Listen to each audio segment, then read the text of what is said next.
तो मेरे प्यारे दोस्तों, आज मैं आपके लिए गुड़ वाले चावलों की रेसिपी लेके आया हूँ और मैं आपको बताऊंगा कि अक्सर लोगों के चावल जुड़े जुड़े से क्यों होते हैं, हलवा क्यों बन जाते हैं, चावलों को बॉयल कैसे किया जाता है, कौन सी टेक्निक्स हैं जो आपको पता होनी चाहिए और कौन सी गलतियां हैं जो नॉर्मली लोग करते हैं। तो इंशाल्लाह सभी बातों के बारे में डिस्कशन होगी। सबसे पहले बिस्मिल्लाहिर्रहमानिर्रहीम, अपनी प्यारी सी कढ़ाई में 400 ग्राम हम लेंगे गुड़ का, और गुड़ आपने पुराने वाला लेना है। पुराना गुड़ जो होता है इसका कलर डार्क होता है और टेस्ट भी अच्छा होता है। तो यहाँ पे आपने गुड़ को अच्छे से धो के फिर इस्तेमाल करना है, ठीक है। ढक्कन रख देंगे तकरीबन 8 से 10 मिनट, और ये देखें हमारी चाशनी बहुत ही खूबसूरत तैयार हो चुकी है। यहाँ पे आप कलर नोटिस करें कितना खूबसूरत है। अगर ये नया गुड़ होता ना तो ये कलर बहुत लाइट होना था। गिलास में इसको डाल लेते हैं ताकि जब तक हम बाकी काम करें इसके अंदर एक मैल सी होती है, एक डस्ट सी होती है काले से कलर की, वो नीचे बैठ जाती है। वैसे अगर छाननी से छाने तो वो नहीं निकलती, और अगर झाग के जरिए निकालें तो भी कोई अच्छा काम नहीं होता इतना, ठीक है। अब बहुत अहम स्टेप, चावलों को बॉयल कैसे करना है। बड़ा सा आपने एक पतीला या कढ़ाई लेनी है और पानी की क्वांटिटी ज्यादा से ज्यादा होनी चाहिए। मैं हाफ के जी चावल ले रहा हूं जिसको मैंने 20 मिनट पहले अच्छे से धो के भिगो के रख दिया था। तो यहाँ पे अगर आपने पानी कम ऐड किया तो आपके जो राइस हैं वो जुड़े जुड़े होंगे, वो बहुत ही पप्पा से हो जाएंगे, आई मीन कि वो हलवा जैसे बन जाएंगे, ठीक है। ज्यादा पानी आपने यूज करना है, ये बात आपने नहीं भूलनी। ढक्कन रखना है जब तक इसको अच्छे से बॉयल ना आ जाए।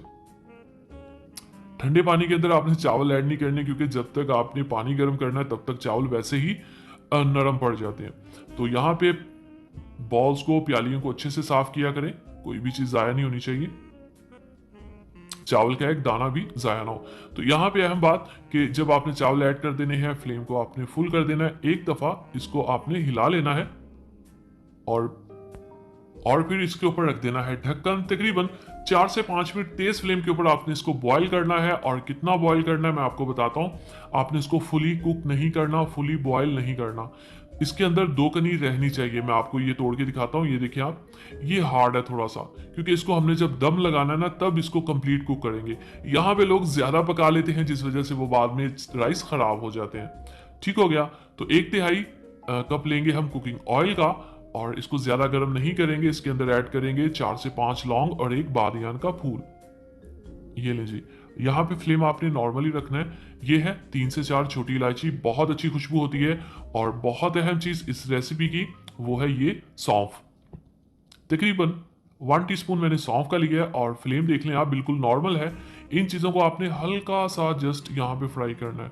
अगर ये डार्क होंगी तो जो टेस्ट है वो डिस्टर्ब हो जाएगा। चलें जी, यहां तक ठीक है। अब आपने क्या करना है, जब ये थोड़ा सा गर्म हो जाए तो ये है हमारे पास नारियल, मतलब कि गिरी, और हल्का सा जस्ट इसको आपने पकाना है इसके अंदर एक खुशबू पैदा करने के लिए। ये है हमारे पास किशमिश। अच्छे से धो के इन चीज़ों को यूज़ किया करें। इनमें काफ़ी डस्ट होती है, पता नहीं कब से ये पड़ी होती हैं, तो ये बहुत अहम बात है। मैंने गुड़ भी जो यूज़ किया था उसको भी अच्छे से धो के यूज़ किया था, ठीक है। अब इन चीज़ों को हल्का सा सौते करने के बाद, पकाने के बाद, ये हमारी जो यखनी सॉरी चाशनी है इसको ऐड करेंगे। और ये अल्हम्दुलिल्लाह अंदर तक साफ थी, इसके अंदर कोई भी मैल नहीं निकली। अगर ये मैल निकल जाए तो उसको आपने निथाड़ लेना है, मतलब ऊपर से उतार लेना है। एक दफ़ा मिक्स करना है, फ्लेम कर देना है हाई, ताकि ये चाशनी अच्छे से गर्म हो जाए। मिक्स कर दें ताकि ऑयल जो है वो एक जैसा हो जाए चाशनी के अंदर। और ये देखिए माशाल्लाह से किशमिश जो है वो कितनी खूबसूरत लग रही है, यहाँ पे फूल चुकी है। चलें जी, ठीक हो गया। अब आप देख लें फ्लेम कितना है। इस फ्लेम के ऊपर आपने राइस ऐड कर देने हैं इसके अंदर। और अगर आपसे ये रेसिपी फिर भी सही ना बने तो आप सेला चावल लेके ये रेसिपी बना सकते हैं। अच्छा, यहाँ पे अहम बात कि चम्मच आप देख लें मैं किस तरह से घुमा रहा हूँ। आपने अंदर गोल गोल चम्मच नहीं घुमाना, जिस तरह से हम सालन बनाते हैं वैसा आपने किया तो आपके राइस टूट जाएंगे, हलवा से बन जाएंगे, तो वो बहुत ही बुरे लगते हैं, ठीक है। तो इस तरह से बहुत ही सॉफ्टली हैंड आपने पलटाना है इनको, घुमाना नहीं, मिक्स नहीं करना, जस्ट पलटाना है, और ये खुद ब खुद इसमें चाशनी मिक्स हो जाएगी। अब आपने इसके ऊपर दम लगा देना है। नीचे एक मोटा सा तवा रख दें जिसमें हम रोटियां बनाते हैं, ऊपर इस तरह से रुमाल लपेट के, ताकि इसकी जो स्टीम है वो बाहर ना निकले। तकरीबन 14 से 15 मिनट का दम देना है, और उसके बाद माशाल्लाह अल्हम्दुलिल्लाह, देखें जी देखिए प्यार प्यार दोस्तों, देखिए एक एक चावल का दाना आपको अलग अलग नजर आ रहा है। ऐसा क्यों? क्योंकि हमने सभी पॉइंट्स को अच्छे से फॉलो किया। दुआ में याद रखिए, एक प्यारा सा कमेंट कर दीजिए, चैनल को जरूर सब्सक्राइब कीजिएगा, ये आपकी तरफ से प्यार होता है, मोहब्बत होती है।